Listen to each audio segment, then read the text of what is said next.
Hello, captains, and welcome back to the channel. I am your host, USS Endeavor.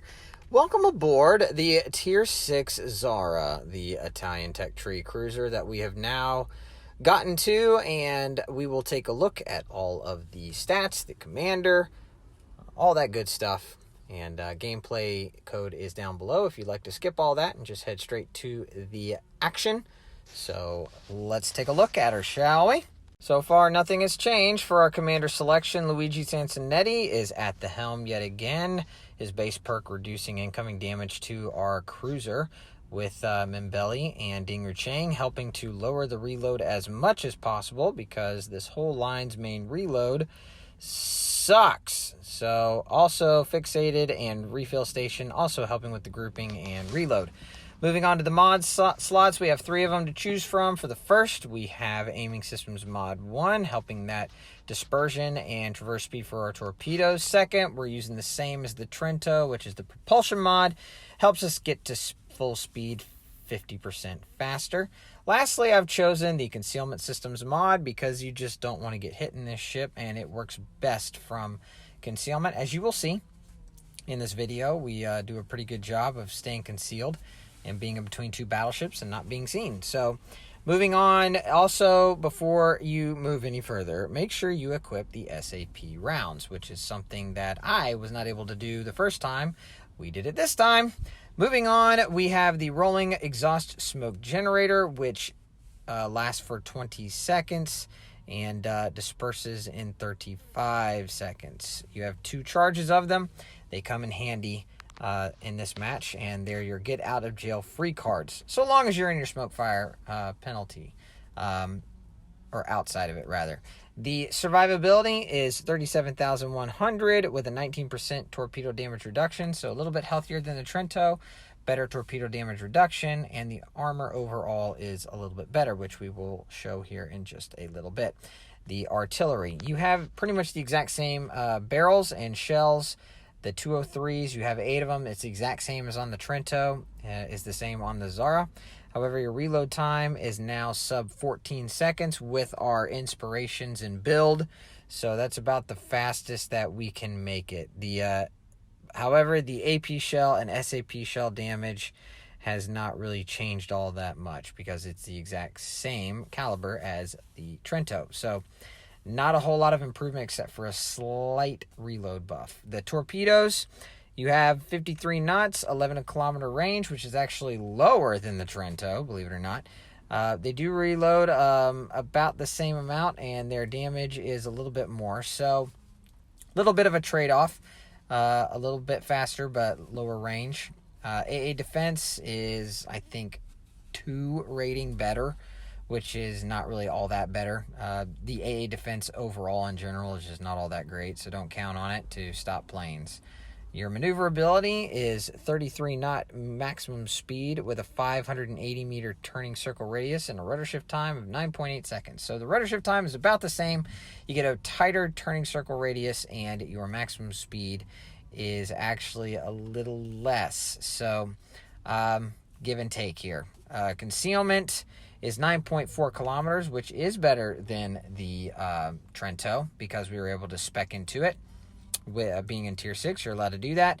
The detectability while firing in smoke is 6 kilometers, so you got to keep that in mind. I think it's just 0.2 worse from the Trento, being 5.8 on that. Moving on to the armor scheme, we have a 16 millimeter bow, which is the exact same as the Trento, although it is a lot longer. If you just hit that broadside, it's going to go straight through if you're a battleship. So you got to hit it at an angle. And if you do, and you get through this section, you'll be able to plunge fire right down into the Citadel, which is a very big Citadel, just like the Trento is. However, it's very, very armored. So angling appropriately will protect you a little bit better. This is pretty much the exact same deck as the Trento. It's 25 millimeters on top. The sides are a little bit thicker, but you can bounce up to 356 millimeter shells off the deck. And on the side, you are able to bounce 406 caliber shells at this tier, which you will face at 6 and 7. So you have a little bit of more armor that you can use. However, if you go flat broadside and you flash this bad boy, even though it's 150 millimeters, a flat broadside target against battleships, they will be able to citadel you and you'll go kablooey. Here's a better look at that citadel. It's actually a little bit of the Zara is a little bit of a longer ship, but the citadel only takes up about half that from front to aft turret. Welcome, captains, to Fault Line, and it's a capture the base mode, and we're on the far right spawn. Welcome to the worst mix of a game mode that I can think of. I hate this map, I hate this spawn, and I hate this game mode. You know what? Hate's a strong word. I highly dislike and I loathe this game mode. There you go. So we're going to have to make the best of this. Yeah, I don't like this spawn.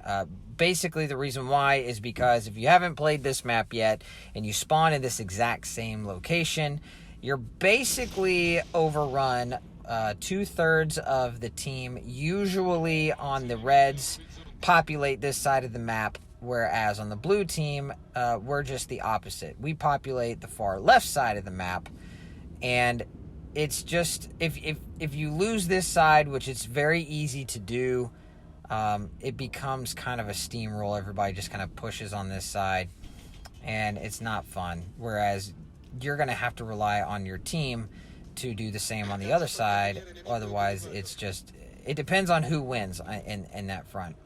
But we're going to do our best to support our Venom over here. We've got SAP loaded.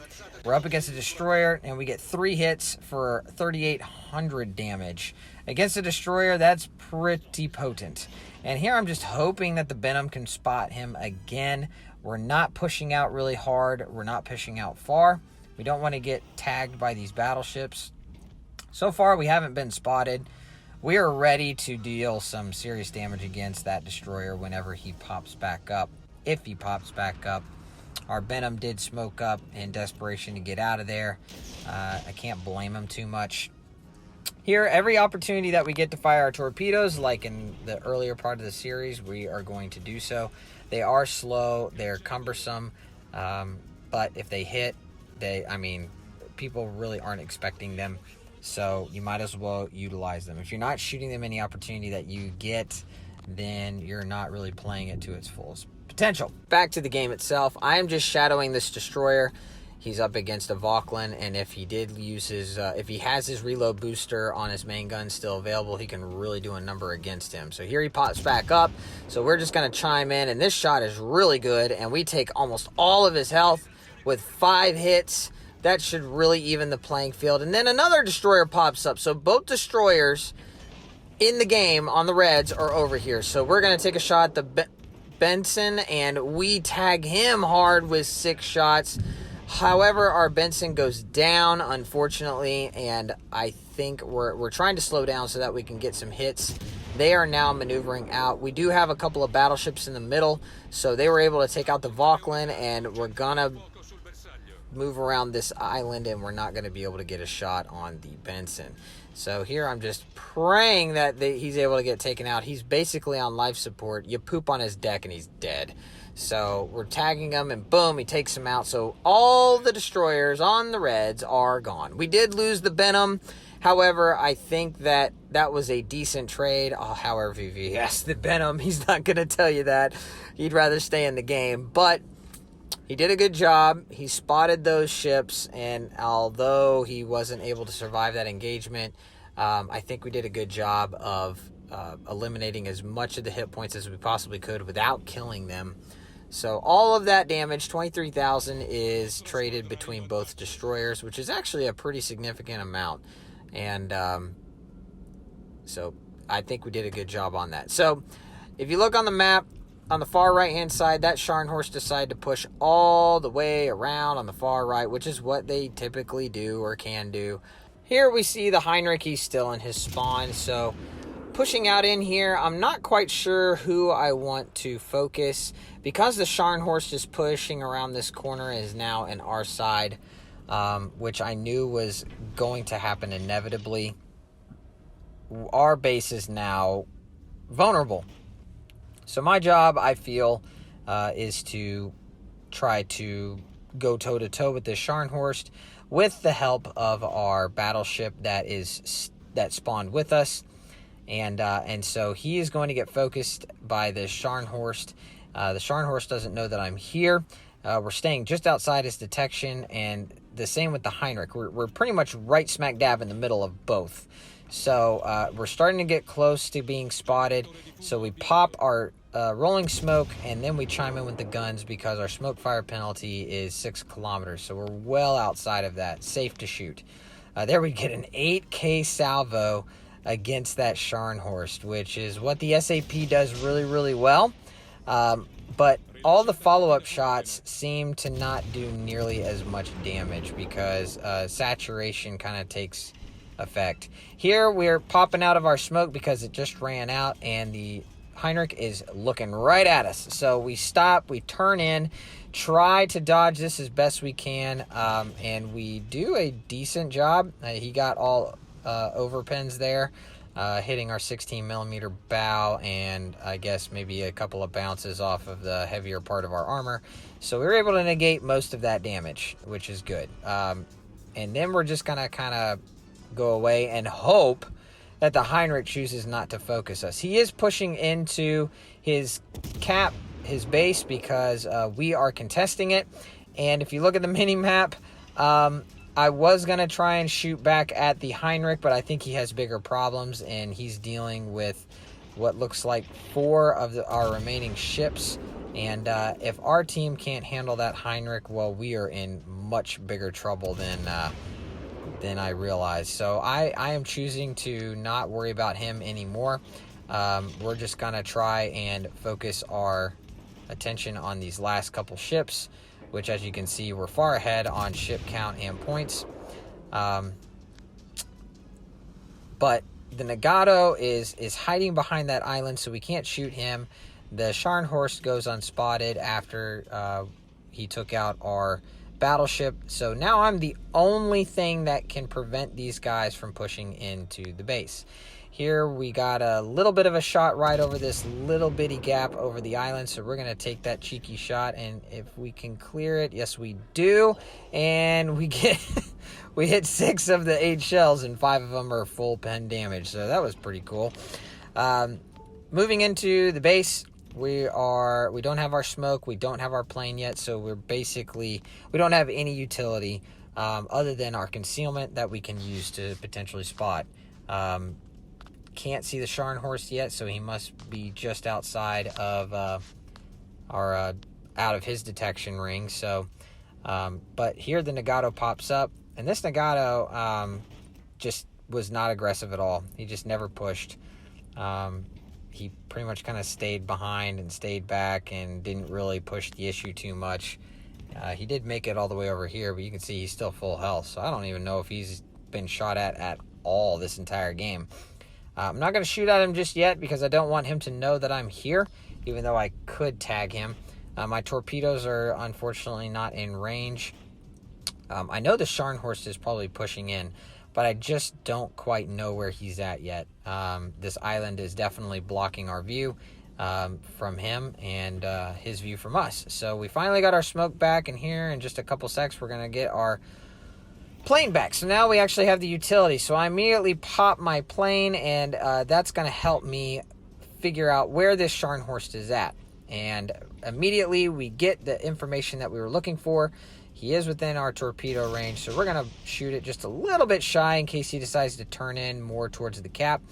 And now that we are about to get spotted, we're outside of it, but because our plane is up, I'm going to go ahead and pop my smoke because I believe the plane is within the right range to spot the Scharnhorst still while I'm still in my smoke. And here it drops spot very briefly, but then he pops right back up because of our plane.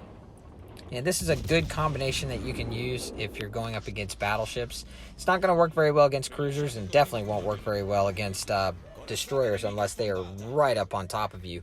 So that combination worked really, really well, keeping us concealed and still able to shoot at him without him being able to see us at all. However, I would say that's a very unique case, and it just kind of worked in our favor. As you can see, our cap, or the enemy's cap, is about to be flipped, and this Nagato has literally no chance to do anything about it. So this is going to be the end of the game, and as you can see in the upper right-hand corner, it doesn't look like I did much, did it?